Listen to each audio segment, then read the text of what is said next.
जिन लोगों का नाम एन से स्टार्ट होता है ना, उन लोगों में ये 10 बातें जरूर पाई जाती हैं। नंबर 1, ये लोग गुस्से के बहुत तेज होते हैं। नंबर 2, ये लोग सिर्फ वो करते हैं जो इनका दिल करता है। नंबर 3, ये लोग ज़्यादा सैड और कम हैप्पी रहते हैं। नंबर 4, कभी किसी का दिल नहीं दुखाते।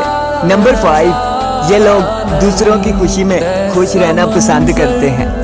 नंबर 6, छोटी छोटी बातों पर नाराज भी हो जाते हैं। नंबर 7, इन लोगों का प्यार 100 में से 19% सच्चा होता है। नंबर 8, अपने लाइफ पार्टनर का हमेशा साथ देते हैं। नंबर 9, किसी से कोई ऐसी बात नहीं करते जिसकी वजह से किसी का दिल दुखे। और नंबर 10, ये लोग प्यारे तो होते ही हैं, लेकिन प्यारे होने के साथ साथ ये लोग मासूम भी बहुत होते हैं। हाय।